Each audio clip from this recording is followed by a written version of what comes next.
helpful to quite a few who are already into exports, or also people who are planning to expand their business, cover up for the loss of market, and looking for a new avenue. With this intention, if you look at the subject, learn from here, and I'm sure we'll all be able to go back with more benefits at the end of it. Mihir Shah is an experienced consultant for international marketing and export documentation. He has made presentations in several organizations, several seminars he's taken part in. He is also a consultant to a lot of clients in the UK, in South Africa, East Asia, as well as the Asian subcontinent. With his experience, I'm sure he's going to share a lot of important things which you can definitely decipher and make the use of those points. Now I hand over the floor to Mihir Shah. Good morning. Okay, few of them are awake. Good evening. Few of them are awake at least. Thank you so much for a nice introduction, and thank you BMPA for inviting me. I would want to start with two good news today. Number one, I think most of you are aware, ISRO launched the Mangalyaan and we reached. So yes, that's something to be proud of. The second, probably, I'm not too sure if many of you got the news. The Department of Commerce is now thinking to reduce the number of mandatory documents required for an export. There were 5 based on the department assumptions, but whatever their record says, mandatory documents were 5 and now they're going to make it 3. The deadline set is 31st of December. We're expecting a notification coming soon. I have dropped in a circular, maybe you can just carry forward for your ready reference. Right, so this is two good news to start off with. During this next session of around 45 minutes to an hour, what I intend to do is give you some glimpse of how you can approach exports marketing. Let me make it slightly simpler. Many of you are already into exports, right? How many of you are into exports? I know a couple of them already actually. Okay, pardon me if I say something which you think that this is not correct, but then I'll handle you separately on a cup of coffee. But at least people who do not know, maybe they let them enjoy the session. However, I would slightly twist this in a fashion saying that I'm going to talk about simple tools. Tools which you probably are using in your local business, tools which you are using in day-to-day activities, and probably the same tools apply in your export marketing. Or, you know, being a consultant, I get a lot of clients who said, you know, मेरे पास product है, I have the infrastructure, I have capacity. How do I get the buyer? The bottom line is, how do I get the buyer? You tell me or you give me the buyer, I will give you everything. I can provide all the needs what is there, but give me the buyer. If giving buyer was so easy, then probably you know, things were much simpler. Exports, finding buyer in exports, to be very honest, is as difficult and as simple have you do your business locally. So there are some common tools, easy access tools, which again based on feedbacks and responses from our clients, that yes, this works. This works in isolation individually, or it works in combination. So we'll see how we can use each one of them. All right, before I start, one common question which we generally ask all our clients is, why do you want to export? Why do you want to export? Better margins. Anyone else want to try that? Just another client. Incentives. Wow, people are exporting only for incentives. Is that incentive so?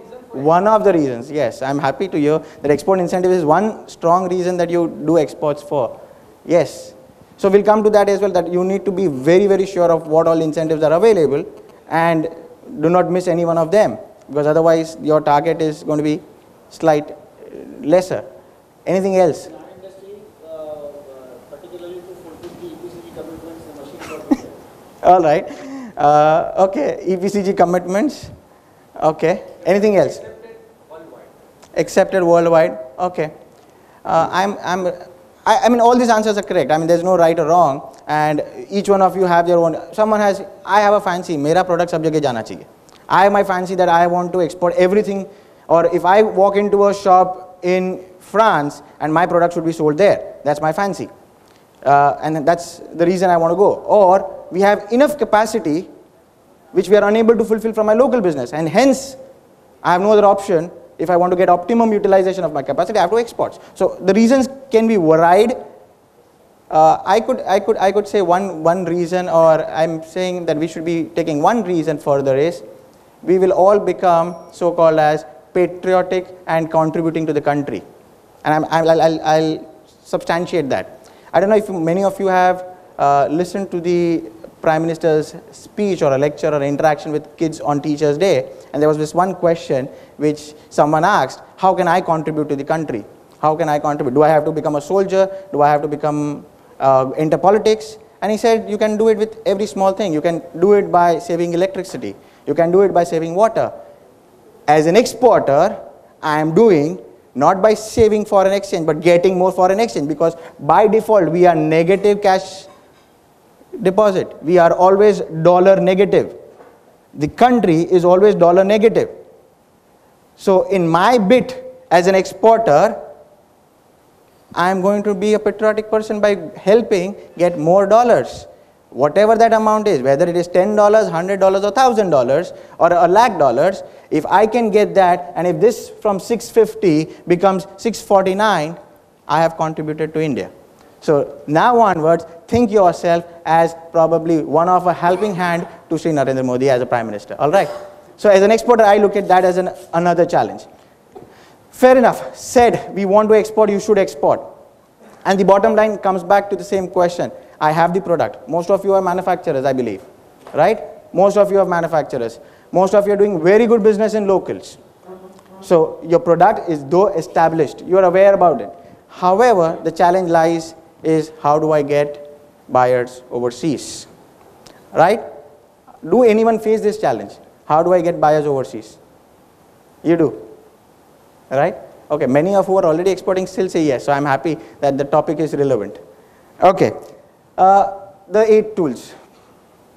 Okay, there are 8 general tools. They are timely tested, executed by many. Most of you must be doing those. However, I'm sure might not realize that, okay, this is how I'm using it. So we've slightly elaborated each one of them. There are 8 tools which assist you in getting a buyer, which assist you in specifically with exports. There could be slight deviation in terms of local business, but with exports, this works well. Friends and relatives. We'll discuss each one. Correspondence or communication, which we commonly call as. Personal visits, travels abroad. Agents. How many of you have agents abroad? I think anyone appointed agents abroad for their export marketing? No. But most of you deal with agents for your paper products, right? Paper buying. Most of you deal with agents. So you're aware when the reverse can happen well, why not in exports? Most of you deal with paper agents when you want to import. Exhibitions and trade fairs, inward delegations, buyer-seller meets, and advertisements. I have not used any of this terminology which is different, not heard of, or first time kind of a thing. This is something which probably you are practicing day in, day out. Then what are these different? How it is different? Let us see. Friends and relatives. The easiest way is to start off. In fact, there's a lot of times I get a client who says, I have a friend in Kenya, and he says, you know, there are so many requirements. Can you send something from India, and why don't I do something in exports? That's the reason to start off. Friends and family overseas are your starting point for any export business. That's the easiest starting point. The advantages, the trust in you. You have trust, they have trust.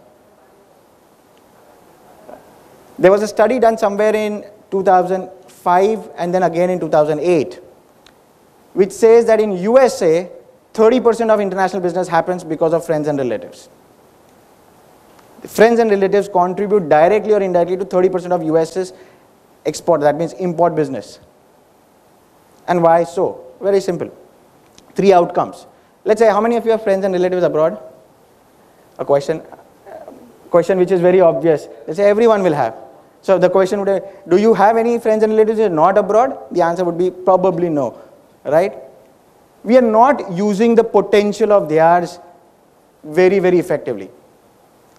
Everybody probably answered yes in their mind, saying that yes, we have friends and relatives abroad. How many of you actually know what they are actually working for? You probably know they are an IT consultant. You probably know they are an engineer. You probably know they are a doctor. But you really do not know, is it an IT consultant in a logistic company, in a manufacturing company, in a trading house, or what? Most of us probably do not know up to that extent. Most of us, many maybe. Many of us do not know what exactly they do. Their spouses do, their friends do, probably, I see a lot of senior members, so their sons do. This is a very, very niche area which if you can capitalize, I think the business can start moving immediately. Based on the inference what we got from clients, based on this kind of a tool, there were three possible outcomes. Let's say today you talk to a friend of yours in, say, Europe or in France or in US. There are three possible outcomes. The first outcome will be, he says, sorry boss, I am a doctor, I have no idea what you are into. I use a nice diary, or I get your gifts as diaries, or I have a nice calendar, or I use a lot of good stationery, but I do not have any contacts with who buys it from. Fair enough. Accept it. But then he could be your biggest source to give you samples. He could be your biggest source to give you and source what kind of quality is accepted there. He could be your biggest source to tell you, you know what, this kind of product is very, very appreciated right now. He will be your information seeking point. So though he's not directly helping you, but indirectly he'll be one of your easiest and the best possible contact. Second, you do not know, though being a doctor, he has a client who is a manufacturer. You do not know he's a doctor, he has a client who works for a store, maybe a Carrefour, or maybe a Walmart. He can try and push you in. This is something which you are not aware, and nor does he is aware that you are looking to expand internationally, coming to that country, and probably you're wanting to talk to Walmart, and Walmart is probably not interested, or there are too many hurdles. So get up, talk to them, give them the information. That's the first thing to do. So that may happen. The second may be scenario, he says, yes, you know what, I have my company who is into imports and export, but we mainly buy from China, or we mainly buy from Mexico, or we mainly supply to Mexico. We have a manufacturing setup, and we are into engineering. We have nothing to do with printing and stationery or stuff. Fair enough. But he makes your role easy in terms of he can help you who is a good logistic partner there, who is a good CHA there, what are the duty structures there. He understands the meaning of duties. If I ask a doctor what is a duty, he does not understand that. But if I ask a company who is already dealing into imports, you know what, can you give me a brief idea about the duty structure there? Your duty at least. He'll give you an engineering, steel mein itna hai, but then steel, if you have an idea, you can really understand the structure at least. The complex structure can be simplified to a certain extent. So they become an information brand. And lastly, the obvious and the best answer if you expected is he say, yes, you know what, my company does it. We do regularly. We buy from XYZ in China, and we do printing products as well. But we never thought of diaries. We never thought of your products. Or we do a lot of general products, but we never thought of stationery. We never thought of venturing out into who will give me 20 cartons or 40 cartons of pencils. Who would give me half a container of copier paper. They always want a container load. So, we were skeptical about it. We couldn't try and reach there. So if you can make way, yes, you got the deal. So with friends and relatives, this is the best icebreaker. This is the best icebreaker. In fact, a lot of, I don't know how, we'll discuss once we do exhibition. A lot of times when you travel abroad, they become your storage warehouse. They become your storage house. You'll have a lot of samples. You don't want to carry it as your baggage. Ship it to their home address.